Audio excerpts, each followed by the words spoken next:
I think we could do some crate digging together. Let's chop up some samples and we can fuck around and make some, at least make some bureaucratic ass beats.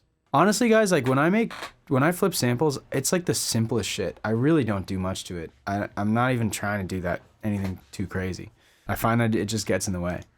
It's only when I'm making stuff that isn't sample based and I'm like, all right, now I want to like get a little freaky with shit, and you know.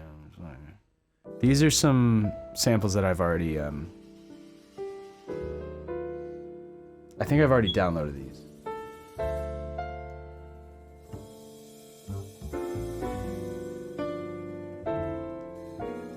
I'm starting to get inspired, and when inspiration hits and I'm sitting down, I cannot not, as a person who is trying to pay my rent off of this shit, I can't not listen to that, so I'm gonna do that.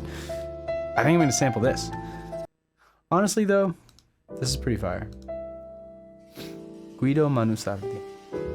Guido Manusardi. Do I mind showing the thought process when you're chopping with warp markers? Yeah, I mean, I can narrate my thoughts, but it's really not a thought process as much as it is just feeling.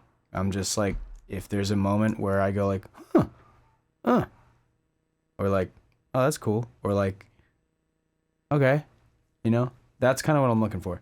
And usually, like, I'm looking for a variety of different sounds. So I want to have some things that are like more held out, like just some chords, especially like a piano piece like this. I'm going to try to get some cool like melodic snippets that I know are going to contrast with like chords that are held out.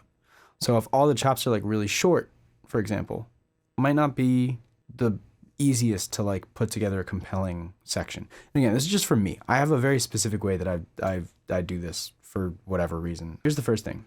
This is a little Ableton tip and trick that you might not know. You might, but if you want to chop this way, best thing to do is hit Command 0 or none on the global global quantization.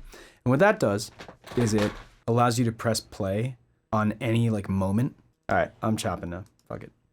All right, so like here's some chords. You know, that's nice. It has the bass note there. You know, if I let this play out, it'll have that note in there, which could be cool. I don't know. This is all just a guess. Okay, I don't know how I feel about any of this. By the way, I'm over narrating my thoughts for the sake of the everyone who's listening here.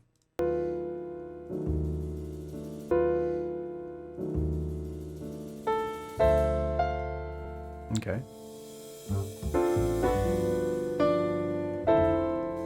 Okay, so this chord sounded a little cleaner than this one.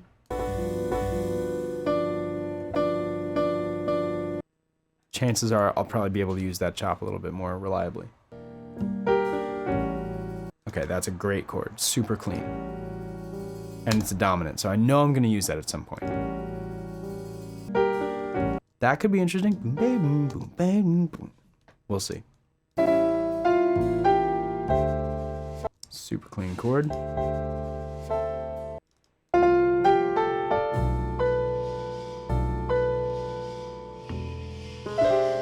Woo! Yes, sir. Awesome. Cool, this is unique. This is gonna be cool. This one.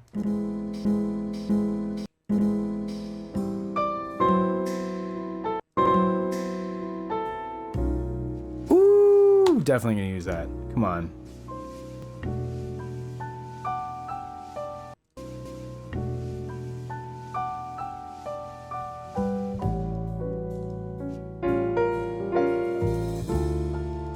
Okay, so then I go slice a new MIDI track. I made a preset. I'm not gonna teach you guys how to do that right now. Warp marker, correct. Great. So this part, when I'm this is just, I'm playing around until something catches my ear. I really try to shut off my brain and just go full like instincts, just listening back. And what I've noticed so far is like things are kind of busy. It's just like a lot of stuff going on. So if I pitch it down, it slows down the whole thing, and sometimes that just gives it more space. Again, I'm kind of going randomly on this until I hear like a combo of things that strikes my ear. Really like not a very musical process, just instincts. Sometimes I'll fuck with the attack too.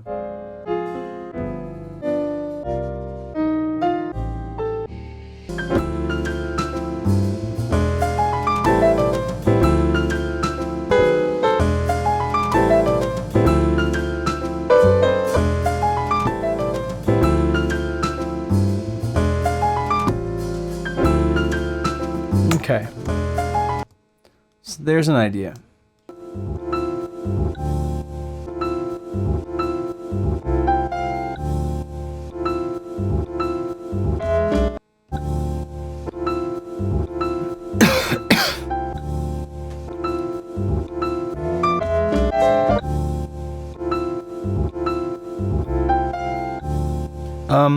Yeah, I like to, I know that I can add the drums after this. Like, if I start adding the drums, I'm going to try to finish the beat before, like, all the sections are made.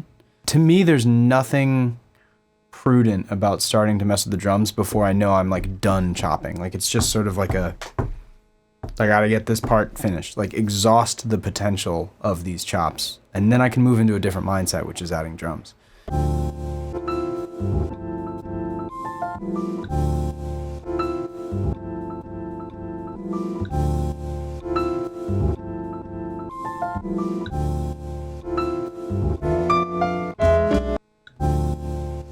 Something like that. Okay, yeah, so these have to go. But I know that these are going to be like, this is basically constituting a 2-5-1. So I need the 2 here, I need the 5 here, and then it's going to end up on the 1. And this is a much chiller section. I'm glad I found a section with some contrast relative to A, which is pretty busy. Like, this is the A. You know?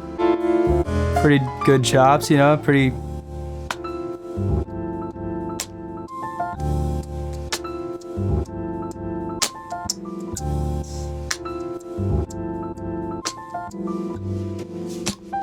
So I gotta focus on this section here. I need like a transition, a turnaround. Ooh, that's really nice. Okay, I was sleeping on that. All right, so this is a fun thing you can do with Ableton. So you set the playhead here, and you have draw mode on, which is like this little pencil guy, or it's you know, you hit B as a shortcut. I think that's the thing. And as long as this is record enabled, check this out. You can just like add notes here as you hold them. So I'm just holding this down with my left hand and I'm hitting the right arrow key with my right hand. So I'm gonna do,